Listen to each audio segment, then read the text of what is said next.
They fired me exactly 1 week before quarterly bonuses, a sucker punch I never saw coming. Until I found my original contract and discovered they'd just signed themselves up for a 7-figure check. They thought they were cutting costs. In reality, they'd just flipped the switch on a financial time bomb I'd planted back in 2017. My name is Kendra Wallace. I'm 46, single mother. With more gray hairs than I care to count and enough experience in corporate America to know that loyalty is just a word they use until it becomes inconvenient.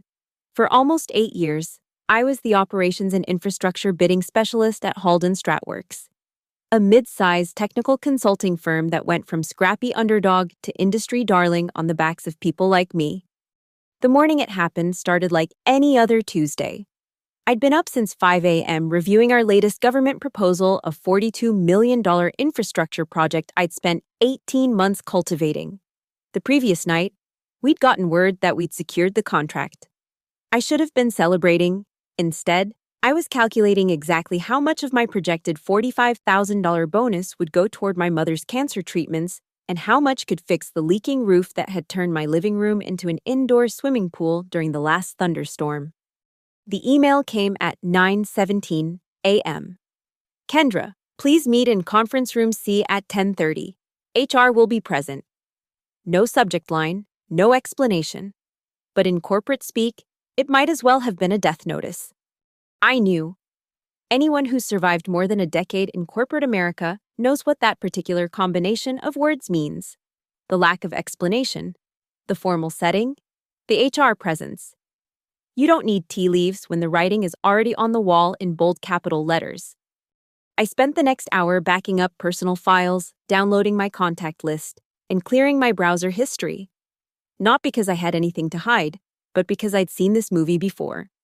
And I knew how it ended with a cardboard box and a security escort. Conference room C was the smallest one in the building, apparently. They couldn't even spare a decent-sized room for my execution. Mark Delaney, my direct supervisor for the past 3 years, sat across from me, his Brooks Brothers suit perfectly pressed, his MBA polished smile nowhere to be found. Beside him was Heather from HR, her face a practiced mask of professional sympathy that didn't reach her eyes. Kendra, Mark began, clearing his throat, I want to start by thanking you for your years of service to Halden. Past tense, always a bad sign. Unfortunately, due to recent organizational restructuring, we've had to make some difficult decisions regarding staffing levels. I tuned out as he continued his corporate eulogy. The words were meaningless, a script written by legal and practiced in front of a mirror. I'd heard variations of it before, both as a witness and now as the deceased. Instead, I focused on Mark's left eye, which had developed a slight twitch. For a man who'd spent more time positioning himself for promotion than doing actual work, he seemed surprisingly uncomfortable firing someone. Get a week's severance for each year of service, continuation of benefits for 60 days, and of course, we'll provide a reference. I snapped back to attention. What about the quarterly bonus? I asked, interrupting whatever platitude was coming next. Mark and Heather exchanged glances, the kind that confirmed they'd already discussed this question and prepared an answer. I'm afraid, Heather said, her voice professional but firm, that as your employment is terminating prior to the official bonus distribution date, you won't be eligible for the Q3 bonus. There it was. The real reason for the timing. Fire me a week before bonuses. Save the company $45,000. The contract we'd just landed, my contract, my relationships, my 18 months of work would pay out handsomely to everyone except the person who secured it. I see, I said, my voice steady despite the rage building in my chest. And this restructuring, how many others are affected? Another glance between them. I'm not at liberty to discuss other personnel matters, Heather replied smoothly. Of course not, I said. I gathered my purse and stood up. Is there anything else, or can I go pack my desk now? Mark looked relieved that I wasn't making a scene. Heather will walk you through the paperwork and then escort you to your desk. You'll have 30 minutes to gather personal belongings. 30 minutes to erase 8 years. How generous. I signed where indicated, initialed where required, and refused to give them the satisfaction of seeing me break. I packed my desk methodically, like a crime scene investigator cataloging evidence. The framed photo of my mother before her diagnosis. The emergency sweater I kept for over-air-conditioned meeting rooms. The collection of thank you notes from junior staff I'd mentored over the years. As I was escorted out, I caught Vanessa's eye across the open office floor, my closest friend at Halden. Vanessa Chen had started in legal 3 months after me and had been my confidant through divorces mine, promotions mostly hers, and corporate restructurings apparently. This one. The question in her eyes was clear. What happened? I gave her the slightest headshake. Not now. Later. The security guard, a kind man named Jerome, who'd watched my car twice when I had flat tires, looked uncomfortable as he took my badge. Sorry about this, Ms. Wallace, he mumbled. Not your fault, Jerome, I replied, managing a small smile. Take care of yourself. The drive home was a blur of traffic signals and talk radio. I didn't cry. I didn't scream. I didn't call anyone. I just drove. My mind cycling through calculations, mortgage payment due in 2 weeks. Mom's next treatment scheduled for Monday. The roof estimate sitting on my kitchen counter. And now, no bonus coming to cover any of it. By the time I pulled into my driveway, the shock had faded, replaced by a cold, calculating anger that felt unfamiliar but not unwelcome. I kicked off my sensible pumps, poured myself 3 fingers of bottom-shelf bourbon I kept for emergencies, and started methodically pulling apart my home office. If Halden wanted to play hardball, they'd picked the wrong middle-aged woman to mess with. 3 hours and 2 more bourbons later, I found what I was looking for in the back of my filing cabinet, my original employment contract from 2017. Not the updated versions HR had us sign each year with minor modifications to benefits and protocols, but the original document drafted when I'd brought in the $500 million state government contract that put Halden on the map. I remembered the negotiations vividly. I'd been headhunted from a larger firm, and the then CEO, Martin Williams, had been eager to bring me on board. So eager that he'd agreed to several clauses my lawyer had insisted on, clauses I suspected the current management team, installed after Martin's retirement 2 years ago, might have overlooked. I flipped to page 7, my heart pounding as I scanned for Section 14C. And there it was, in clear black and white legal language that even 3 bourbons couldn't obscure. In the event of termination without cause, employee shall be entitled to receive, in lieu of any bonus or severance payments, 10% of the net quarterly profit for the quarter in which termination occurs. I read it again, and again. Then I started laughing, a slightly manic laugh that might have concerned my neighbors had any been close enough to hear it. Back in 2017, when Halden was a struggling firm with quarterly profits in the low 6 figures, this clause had seemed like a reasonable protection. 10% of not much is still not much. But now, with government contracts flowing in and the company reporting record profits year after year, I grabbed my laptop and pulled up Halden's most recent public financial statement. The company was privately held, but they published certain figures for the benefit of potential clients and partners. Last quarter, they'd reported a net profit of $32.7 million. 10% of that would be $327 million. I sat back, bourbon forgotten, staring at the number on my screen. Then I looked at the contract again, making sure I wasn't hallucinating. But the language was clear, the signatures genuine, and the clause unambiguous. They'd fired me to save a $45,000 bonus. Instead, they might have just signed themselves up for a $327 million payout. I allowed myself exactly 10 minutes to enjoy the delicious irony. Then I picked up my phone and called the only lawyer I knew who was both brilliant and slightly terrifying, Darren McCall, the self-proclaimed Fox of County Court. Darren had represented me during my divorce 3 years earlier and had managed to get me full custody of our house despite my ex-husband's fancy Chicago attorney. He worked out of a cramped office above a Thai restaurant, charged reasonable rates, and had a reputation for being relentlessly effective. Kendra Wallace, he answered on the 3rd ring. Please tell me you're not getting remarried. Worse, I replied. I got fired today. Sorry to hear that, he said, sounding genuinely concerned. Need help with severance negotiations. I need help with something much bigger, I said. How soon can we meet? 2 hours later, I was sitting in Darren's office, the smell of pad thai wafting up from downstairs as he reviewed my contract, his reading glasses perched on the end of his nose. Well, I'll be damned, he muttered, looking up at me. This is about as clear as contract language gets. If they terminated you without cause, they owe you 10% of quarterly profits. That's what I thought, I said. But here's my concern, they'll claim they fired me with cause to avoid paying. Darren nodded, leaning back in his chair. That's exactly what they'll do. The moment you bring this to their attention, they'll start manufacturing a paper trail to justify your termination. Performance issues, insubordination, anything they can think of. So what do? We beat them to it, he said, a slow smile spreading across his face. We need to gather evidence now that your termination was without cause and specifically that it was time to avoid paying your bonus. How do we do that? First, we need to know if others were let go at the same time.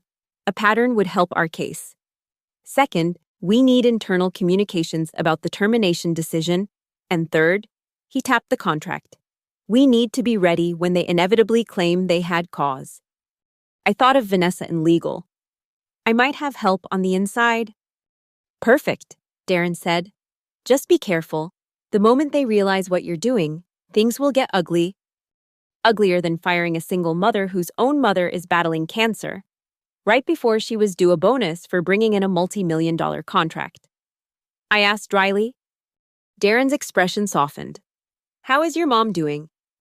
Not great, I admitted. The treatments are working, but they're expensive, and insurance only covers so much. That bonus was going to help with the next round. Then let's make sure you get what you're owed, he said, determination hardening his features. All of it. I left Darren's office with a plan and a growing sense that perhaps getting fired was the best thing that could have happened to me, or at least, the best thing that could have happened to Halden's bank account. That evening, I met Vanessa at a dive bar 20 miles from the office, far enough that we wouldn't run into any colleagues. She was already nursing a gin and tonic when I arrived, her normally immaculate appearance slightly disheveled. Jesus, Kendra, she said as I slid into the booth across from her. What the hell happened today? Restructuring, apparently, I replied, signaling the bartender for a bourbon. At least, that's what they called it. Bullshit, Vanessa said flatly. There's no restructuring. There's cost-cutting before quarter end to boost profit numbers. How many others got the axe, I asked. 5 that I know of. All high performers due for substantial bonuses. All let go with the same restructuring explanation. All right before bonus payout, I added. Vanessa nodded grimly. The board meeting last week was all about aggressive profit targets and eliminating unnecessary expenditures. Guess who qualifies as an unnecessary expenditure? Anyone expecting compensation for their hard work. My drink arrived, and I took a long sip before leaning in closer. Vanessa, I need to ask you something, and it might put you in an awkward position. She raised an eyebrow. More awkward than watching my best friend get escorted out by security. Try me. I found something in my original contract. Something big. But to pursue it, I need proof that they fired me to avoid paying the bonus, not for cause. What kind of proof? Emails, meeting minutes. Anything showing the decision to terminate was financially motivated rather than performance-based. Vanessa didn't hesitate. I can get that. Legal gets copied on all termination decisions. But Kendra, what's in your contract that's got you looking like the cat that ate the canary? I told her about Clause 14C. Her eyes widened with each word. Holy shit, she whispered when I finished. 10% of quarterly profits. Do you know how much? $3.27 million based on last quarter, I said, possibly more this quarter with the new contract. They'll fight this tooth and nail, she warned. I'm counting on it, I replied. That's why I need the evidence. Vanessa was quiet for a moment, swirling the ice in her glass. You know, I've been thinking about leaving anyway. The culture has gone toxic since the new management team took over. This might be my parting gift. I don't want you to risk your job, I said. She snorted. Please. They can't fire me for doing my job, which includes reviewing termination documents. If I happen to notice irregularities and report them to you, or otherwise, I'm covered. Besides, she added with a grin, I've got my own clauses they don't want triggered. 3 days later, Vanessa delivered. We met at a coffee shop this time, where she slid a USB drive across the table with the casualness of someone passing a sugar packet. It's all there, she said quietly. Emails between Mark and finance about pre-bonus headcount reduction, meeting minutes where your name specifically comes up as a high compensation target. And the best part? The financial forecast showing projected savings from eliminating bonuses through strategic terminations. Strategic terminations, I repeated. That's what they're calling it. Corporate America, Vanessa shrugged. Where firing people to boost quarterly numbers gets sanitized into strategic human capital management. I slipped the drive into my purse. Anything about cause for termination? That's the interesting part, she said, leaning forward. There isn't any. No documentation of performance issues. No warnings. Nothing. At least, not until yesterday. I frowned. Yesterday I was fired 3 days ago. Exactly, Vanessa said meaningfully. Suddenly, there are performance reviews in your file that weren't there before. 3 of them, all negative, all dated throughout the past 6 months. My blood ran cold. They're fabricating evidence. Badly, Vanessa confirmed. The metadata on the files shows they were created Wednesday afternoon, the day after you were fired. And they're not even in the standard company template. Someone got sloppy. Or desperate, I murmured. One more thing, Vanessa said, her voice dropping even lower. The new contract you landed. The $42 million one profit projections are showing it could push quarterly earnings to over $40 million. I did the quick math. That would make my claim worth north of $4 million, Vanessa finished. No wonder they're panicking. Armed with Vanessa's evidence, Darren drafted a formal letter to Halden Stratworks, citing Clause 14C and demanding payment of 10% of the quarterly profit. We sent it by certified mail to the CEO, Margot Reinhold, with copies to the board of directors and the company's legal department. The response came faster than we expected within 24 hours. Halden's general counsel reached out to Darren, requesting an immediate meeting to discuss Ms. Wallace's separation package. Darren, true to form, agreed to the meeting but insisted it be held at his office rather than Halden headquarters. Small power moves matter. What we didn't expect was the counterpunch that came the next morning. A thick envelope arrived at my home, containing what purported to be my complete employment record. Inside were the fabricated performance reviews Vanessa had mentioned, along with 2 written warnings for insubordination and failure to meet deadlines that I had never seen before. Each document bore a signature that vaguely resembled mine if I'd signed while riding a roller coaster. They're not even trying to be subtle, Darren remarked when I forwarded the documents to him. This is good for us. Desperation makes people careless. But the real breakthrough came from an unexpected source. The evening after receiving the fake documentation, I got a call from a number I didn't recognize. Is this Kendra Wallace? A male voice asked when I answered. Who's asking? I replied cautiously. My name is Lloyd Brent. I worked in finance at Halden until 3 weeks ago.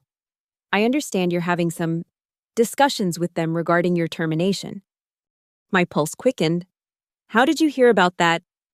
Word gets around, he said. And I think I have information that might help you. We arranged to meet at a Starbucks near the community college neutral territory, far from Halden's orbit. Lloyd turned out to be younger than I expected, perhaps in his early 30s, with the rumpled appearance of someone who spent too many hours staring at spreadsheets. I was let go for failing to be a team player, he explained after we'd settled at a corner table. What that really meant was refusing to cook the books the way they wanted. Cook them how? I asked. Lloyd pulled out his tablet and opened a folder of documents. Halden has been playing fast and loose with revenue recognition for the past 2 quarters. They've been pushing expenses into future quarters and pulling forward revenue to artificially inflate profits. Is that illegal? It's in a gray area, he said. Creative accounting, they call it. But what happened with you and the others who were fired this week that crosses a line? He showed me a series of emails and spreadsheets detailing how Halden had deliberately terminated high-performing employees just before bonus payouts to boost quarterly profits. My name appeared on a list titled Q3 Compensation Liabilities, alongside projected bonus amounts and the savings that would result from termination. Why are you showing me this? I asked, though I already suspected the answer. Lloyd's expression hardened. Because what they're doing is wrong. And because when I refused to participate, they not only fired me, but threatened to blacklist me in the industry if I spoke up. And now I'm looking at a company that's willing to destroy people's livelihoods to make their numbers look better for investors. That's not the kind of place I want on my resume, anyway. I studied him for a moment. These documents, would you be willing to provide them to my lawyer, possibly testify if needed? He nodded without hesitation. That's why I'm here.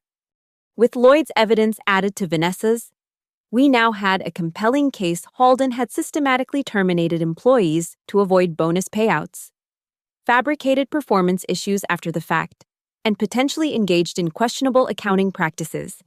Darren was confident, but cautioned that companies like Halden rarely surrendered without a fight. They'll try to intimidate you, he warned as we prepared for our meeting with Halden's representatives. They might offer a settlement, maybe even a generous one, but it will come with strings attached. Be prepared for that. The meeting was scheduled for Friday morning. I spent Thursday night rehearsing what I would say, planning for every possible scenario. I chose my outfit carefully, a charcoal gray suit I'd worn to close the $500 million state contract, my most uncomfortable but impressive heels, and my mother's pearl necklace for courage. Darren's office had never looked more professional. He cleared the usual clutter, set up a small conference area, and even splurged on a coffee service. Appearance matters, he'd explained. We want them to take us seriously from the moment they walk in. At precisely 10 a.m., they arrived Richard Hoffman, Halden's general counsel, Mark Delaney, my former supervisor, and, to my surprise, CEO Margot Reinhold herself.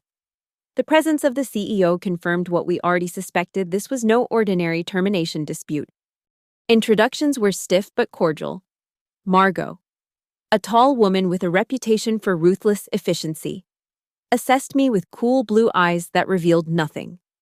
Mark avoided direct eye contact, focusing instead on arranging his notepad and pen with unnecessary precision. Let's get straight to the point. Richard began once everyone was seated. We've reviewed Ms. Wallace's claim regarding Clause 14C of her original employment agreement. While we acknowledge the clause exists, we contend that it's not applicable in this case as Ms. Wallace was terminated for cause. Darren raised an eyebrow. Interesting. And what cause would that be?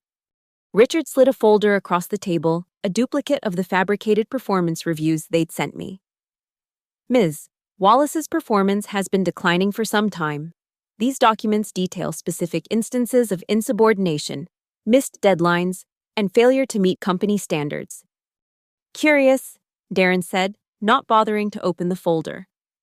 Especially since these documents didn't exist until after Ms. Wallace was terminated. Mark shifted uncomfortably in his seat. Margot's expression remained impassive. That's a serious allegation, Richard replied smoothly. Do you have evidence to support it? Darren smiled the smile that had earned him his Fox nickname. We do. In fact, we have quite a lot of evidence. He opened his laptop and turned it to face them. These are the metadata logs for the performance reviews you just presented, showing they were created on Wednesday, October 13th, one day after Ms. Wallace's termination. He clicked to the next slide. These are emails between Mr. Delaney and the finance department discussing pre-bonus headcount reduction, specifically naming Ms. Wallace as a high compensation target. Another click. This is the list of employees terminated in the past 2 weeks, all high performers due for substantial bonuses, all let go under the same restructuring explanation? Mark had gone pale. Richard maintained his professional demeanor, but his jaw had tightened noticeably. Margot's eyes had narrowed to slits. And finally, Darren continued, we have testimony from Lloyd Brent, former financial analyst at Halden, regarding directives to manipulate quarterly numbers through strategic terminations and questionable accounting practices. At the mention of Lloyd's name, Margot's composure cracked. Lloyd Brent was terminated for incompetence, she snapped. Actually, I spoke for the first time. Lloyd was terminated for refusing to falsify financial records. We have the emails where you instructed him to, and I quote, get creative with the Q2, Q3 allocation to maximize reported profits. The room fell silent. Margot and Richard exchanged glances. Mark, Margot said suddenly, please wait outside. But Now, she said, her tone leaving no room for argument. Once Mark had left, closing the door behind him, Margot leaned forward. What exactly are you looking for here, Ms. Wallace Money Reinstatement? I'm looking for what I'm legally entitled to under my contract. I replied calmly. 10% of the quarterly profit, which based on current projections, including the new $42 million contract I secured, should be approximately $4 million less. Richard made a choking sound. Margot didn't flinch. That's an absurd figure, Richard began, but Margot held up a hand to silence him. Ms. Wallace, she said, her voice measured. You must understand that a payment of that magnitude would have significant implications for our company. I do understand that, I replied. Just as I understand the implications of a lawsuit that would expose fabricated documents, targeted terminations to avoid bonus payments, and potentially fraudulent accounting practices. Another silence, heavier this time. What assurances would we have that these allegations wouldn't become public regardless? Richard asked finally. Darren interjected smoothly. We would, of course, be willing to sign a standard NDA as part of any settlement agreement. Margot studied me for a long moment. I'd like to speak with my counsel privately. Darren and I stepped out into the hallway, where Mark was pacing nervously. He stopped when he saw me, opening his mouth as if to speak, then thinking better of it and looking away. They'll settle, Darren murmured. The question is for how much? I want the full amount, I said firmly. Not a penny less. They might try to negotiate down, standard practice. There's nothing standard about this situation, I replied, and I'm not in a negotiating mood. 20 minutes later, we were called back in. Margot sat straight-backed in her chair, her decision apparently made. We're prepared to honor the terms of Clause 14C, she said without preamble. 10% of the quarterly profit, calculated at the end of the quarter when final numbers are available.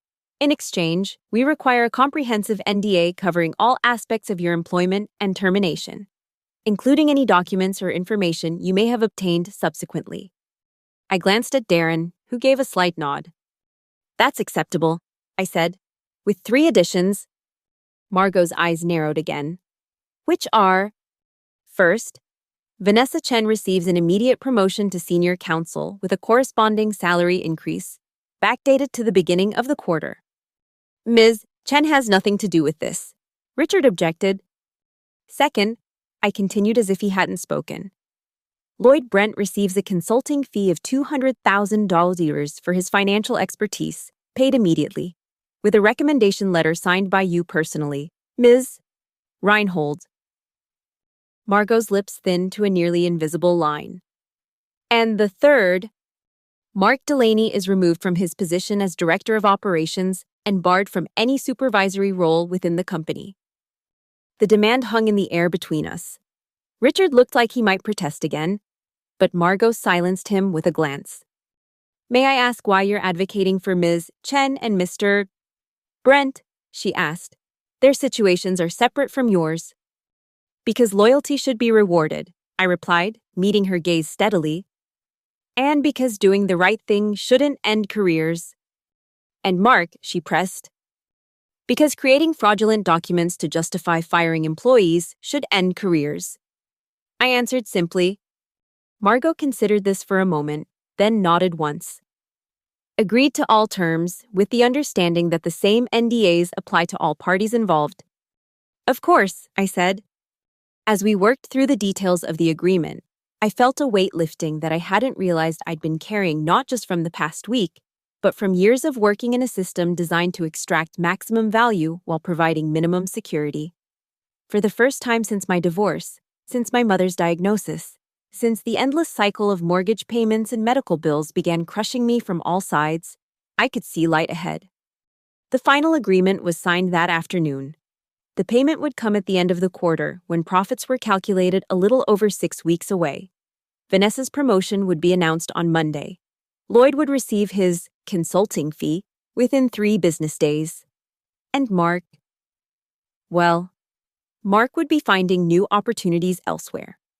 As I left Darren's office, the late afternoon sun warming my face, I checked my phone to find a text from Vanessa. Heard a rumor about my promotion. True. I smiled and replied, Senior Counsel with immediate effect. Congratulations. Her response came seconds later. Holy shit, drinks on me tonight. I started to reply, then hesitated, feeling suddenly exhausted. The adrenaline that had carried me through the past week was fading, leaving behind a bone-deep weariness. I needed time to process, to plan, to breathe. Rain check, I texted back. Need family time tonight? Absolutely. Whenever you're ready, you are a goddess. I drove home slowly, the autumn trees a blur of red and gold on either side of the highway. My mother would be waiting, probably worried after days of my distracted phone calls and vague explanations.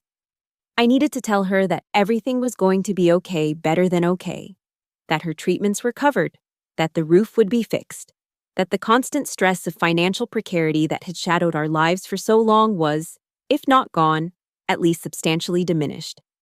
As I pulled into my driveway, I noticed the roof shingles that had been damaged in the last storm. Soon, they would be replaced. Soon, many things would change. But for tonight, I would sit with my mother, share a meal, and tell her the story of how a corporation's greed had backfired in the most spectacular way possible. And maybe, just maybe, I would allow myself to enjoy the sweet taste of justice that had been so long in coming. The final payment came exactly 6 weeks and 2 days later. The quarterly profit had indeed exceeded projections. Driven in part by the $42 million contract I'd secured, my 10% amounted to $4.2 million, transferred directly to my account with a terseness that suggested lingering corporate resentment. I paid off my mortgage the same day, set up a trust for my mother's medical expenses, fixed the roof, created college funds for my nieces and nephews, donated to the cancer center that had been treating my mother, and still had enough left to ensure I wouldn't need to rush into another corporate job anytime soon. Vanessa thrived in her new role, eventually becoming general counsel when Richard Hoffman mysteriously decided to pursue other opportunities 6 months later. Lloyd found a position at a smaller, more ethical firm where his commitment to accurate financial reporting was valued rather than punished. Mark Delaney disappeared from the industry altogether. Last I heard, he was selling real estate in Florida. As for me, I started my own consulting firm, specializing in government contract procurement for smaller businesses, the kind that value their employees as assets rather than expenses. I work from home, set my own hours, and never miss my mother's doctor appointments. I never did sign up for any employer review websites to share my story. I didn't need to. In our industry, word travels fast. And the sudden departure of a high-performing specialist followed by mysterious executive reshuffling creates the kind of gossip that needs no amplification. Sometimes, justice doesn't need an audience. Sometimes, it's enough to know that, in the quiet calculations of corporate cost-cutting, they forgot to account for the one thing that mattered most, the fine print that turned their greed against them. They fired me to save $45,000. It cost them $4.2 million. I'd call that a return on investment worth waiting for.